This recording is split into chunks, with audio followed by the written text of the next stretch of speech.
Hello, my dear students. Ninth, chapter number 3, Hitler, Rise of Nazism, Point Effects of War, युद्ध का असर। इस युद्ध ने पूरे महाद्वीप को कहीं ना कहीं मनोवैज्ञानिक तरीके से और आर्थिक तरीके से दोनों ही स्तरों पर तोड़कर रख दिया था।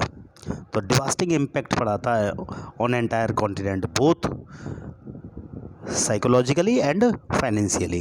तो from a continent of creditors, Europe turned into one of the debtors. Europe कर्ज देने वालों का महाद्वीप कहलाता था। जो युद्ध खत्म होते होते क्या बन गया, खुद कर्जदारों का महाद्वीप बन गया। अब खुद के ऊपर इतना कर्जा चढ़ गया कि लोग परेशान होने लगे। तो विडंबना ये बन गई कि पुराने जो साम्राज्य थे उनके द्वारा किए गए जो अपराध थे उनका हर्जाना नए जो वाइमर गणराज्य था उससे वसूल किया जा रहा था। मैंने बताया था ना आपको कितना जर्मनी पर लाद दिया गया, 6 अरब पौंड का हर्जाना। ये हर्जाना 6 अरब पौंड समझ गए ना आप कितना होता है। एक पौंड में कितने रुपए होते हैं, उसको 6 अरब पौंड से आप मल्टीप्लाई करेंगे तो आपको पता पड़ जाएगा कि कितने रुपए उसे चुकाने पड़ रहे थे। इस गणराज्य को युद्ध में पराजय के अपराध बोध और राष्ट्रीय अपमान का बोझ तो ढोना ही पड़ा। हर्जा चुकाने की वजह से आर्थिक स्तर पर भी अपंग हो गया था वो। तो इसलिए वाइमर जो गणराज्य था उसके हिमायतियों ने मुख्य रूप से समाजवादी, कैथोलिक और जो डेमोक्रेटिक खेमा था उसके लोग हुआ करते थे। यानी वो कहता है कि कौन कौन से लोग होते थे, those who are supported the Weimar Republic, mainly कौन कौन से, socialist, Catholics and Democrats became easy targets of attack in the conservative nationalist circles। तो रूढ़िवादी लोग, पुराने विचारों वाले, पुरातनपंथी जो लोग होते हैं उन्होंने इन सब मिथकों की आड़ में उन्हें तरह तरह के हमलों का निशाना बनाया जाने लगा उन्हें। तो ऐसे लोगों को वो क्या कहने लगे, देवर मोकिंगली कॉल्ड द नवंबर क्रिमिनल्स। तो नवंबर के अपराधी कहकर उनका खुलेआम मजाक उड़ाया गया। इस मनोदशा का 30 के दशक के शुरुआती, 30 का दशक इट मीन्स 1930 के शुरुआती राजनीतिक घटनाक्रम पर बहुत गहरा असर पड़ा। तो 1930s पर बहुत ज़्यादा इफेक्ट पड़ा। First world war left a deep imprint on European society and polity.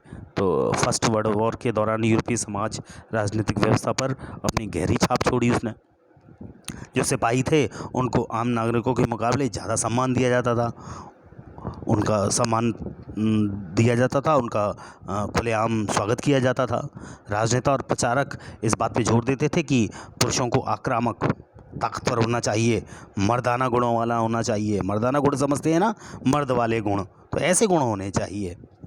Aggressive होना चाहिए, मैन को स्ट्रांग होना चाहिए, मैस्कुलिन होना चाहिए, तभी तो वो मर्द कहलाता है। तो the media glorified trench life. अब मीडिया क्या करती थी, जो खंदकों में जो जीवन था ना उस ज़िंदगी का महिमा मंडन किया जाता, यानी उनका जो जीवन जैसे गुजर रहा है। लेकिन सच्चाई तो इसी बात की थी कि सिपाही इन खंदकों में बहुत ही दयनीय ज़िंदगी गुजार रहे थे, बहुत परेशानी वाली ज़िंदगी। जबकि मीडिया ने क्या किया, खंडकों की जो ज़िंदगी थी उनकी अच्छी ज़िंदगी बताते थे कि बहुत बढ़िया ज़िंदगी है, जबकि वहाँ की ज़िंदगी बहुत ज़्यादा बेकार थी। जब लड़ाई होती है ना तो ऐसे समय पर लाशें पड़ी होती हैं, चूहे खा रहे होते हैं, गिद्ध खा रहे होते हैं, कुत्ते खा रहे होते हैं उन लाशों को। ऐसे समय में ज़िंदगी कैसी होती है वहाँ पर खंदकों में रहने वाले सिपाहियों की, उनका जीवन तो बिल्कुल एकदम निरीह बेकार हो जाता है। जहरीली गैस, दुश्मनों की गोलाबारी, इन सब का सामना करते हुए बहादुरी से सामना करते हैं, फिर भी अपने साथियों को पल पल मरते देखते हैं। तो अगर सार्वजनिक जीवन देखा जाए तो जो आक्रामक फौजी होता है वो प्रचार, राष्ट्रीय सम्मान और प्रतिष्ठा की चाह के सामने बाकी सारी चीज़ें एकदम छोटी हो जाती हैं, गौड़ हो जाती हैं। जबकि हाल ही में सत्ता में आए जो रूढ़िवादी तानाशाह थे उनको व्यापक जन समर्थन मिलने लगा। तो उस वक्त लोकतंत्र एक नया और बहुत नाजुक विचार वाला पॉइंट था। तो लोकतंत्र जो दोनों महायुद्धों के बीच में पूरे यूरोप में फैली जो अस्थिरता था उसका सामना नहीं कर पा रहा था। लोकतंत्र ऐसे समय में नहीं फेस किया जा सकता है ना।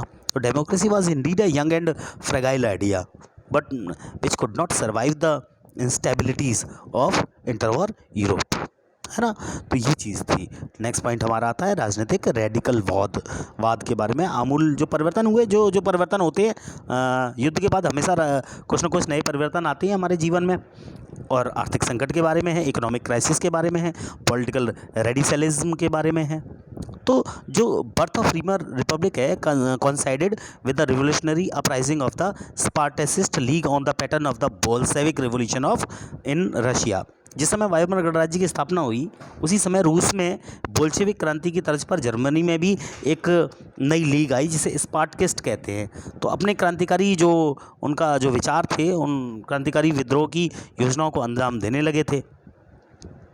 तो soviets of workers and sailors were established to many cities, है ना। तो बहुत सारे जो शहर थे, उन शहरों में मजदूर और नाविकों की सोवियत बनाएंगी। सोवियत क्या होती थी उस समय? संगठन होते थे। तो ये सोवियत को संगठन कहा जाता था, जिस उन्हें उस समय सोवियत का नाम दिया गया।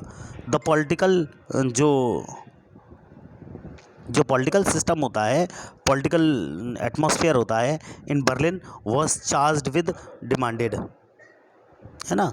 सोवियत स्टाइल गवर्नेंस के हिसाब से बर्लिन के राजनीतिक माहौल में सोवियत किस्म की शासन व्यवस्था की हिमायत के नारे गूंज रहे थे।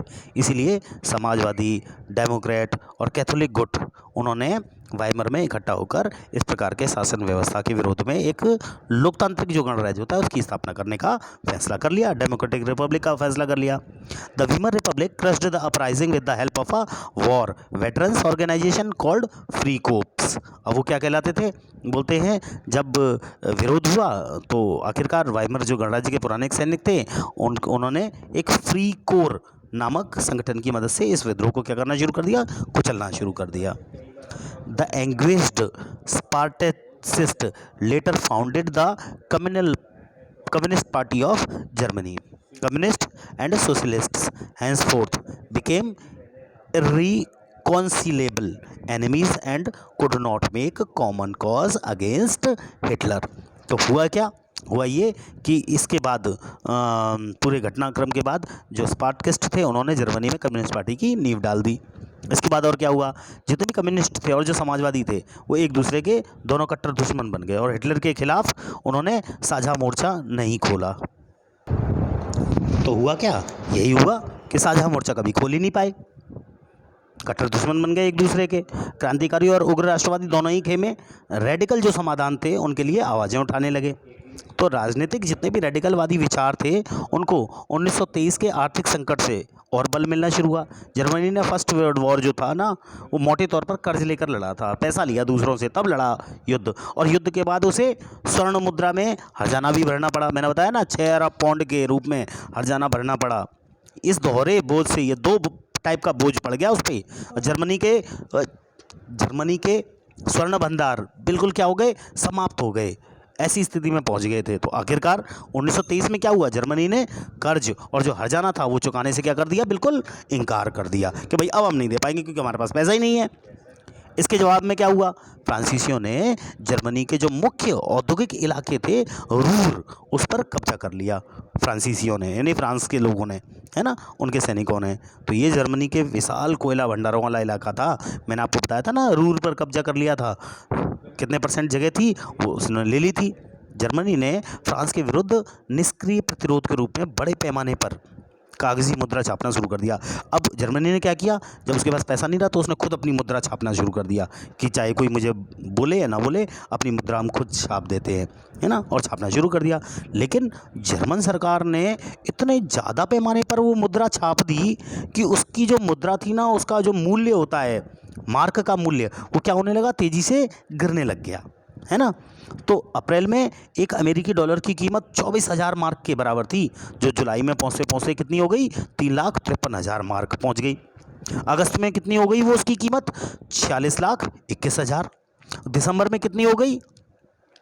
9,88,60,000 मार्क हो गई। इस तरह $1 में खरबों मार्क मिलने लगे। यानी आप $1 ले जाओ, $1 एक साइड में रख दो और खरबों मार्क रुपए आप एक साइड में रख दो, तो ये दोनों क्या हो गए? बिल्कुल इक्वल हो गए। तो इस टाइप की चीज़ें होती चली गई। जैसे जैसे मार्क की कीमत गिरी, ज़रूरी जो चीज़ें थी उनकी कीमतें आसमान छूने लगी। जर्मन जो नागरिक थे उनको रोटी खरीदने के लिए भी क्या करना पड़ता था मालूम है आपको?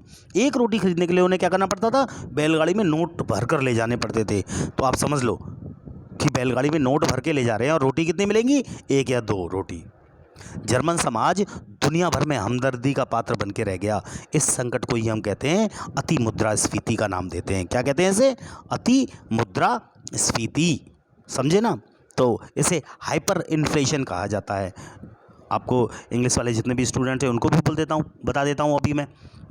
The value of mark collapsed, जो मार्क की वैल्यू थी वो कोलैप्स होने लगी। तो प्राइसेस ऑफ गुड्स सोड, तो जो गुड्स थे वो बढ़ने लगे, गुड्स का सामान की कीमत। The image of German carrying cartloads of currency notes to buy a loaf of bread was widely publicized, evoking worldwide sympathy. This crisis came to be known as hyperinflation. यही है hyperinflation। क्या है स्थिति? A situation when prices rise phenomenally high। जब क्या होता है? जब कीमतें जो होती हैं वो क्या हो जाती हैं? ज़्यादा हो जाती हैं, एकदम ऊंची हो जाती हैं। तो उसे कहते हैं हम हाइपर इन्फ्लेशन, है ना? तो जर्मनी को इस संकट से निकालने के लिए अमेरिकी सरकार ने हस्तक्षेप करना शुरू कर दिया। इसके लिए अमेरिका ने क्या किया? एक योजना बनाई। कौन सी योजना थी? उसका नाम था डॉब्स प्लान। क्या बोलते हैं उसे? डॉब्स। ठीक है। इस योजना में जर्मनी के आर्थिक संकट को दूर करने के लिए हर जाने की जो शर्त थी उनको दोबारा से तय किया गया, यानी दोबारा से हर जाने की शर्तें रखी गई। तो स्टूडेंट्स, आज का पॉइंट हम इतना ही रहने देते हैं, बाकी बातें फिर हम बाद में करेंगे। So thank you.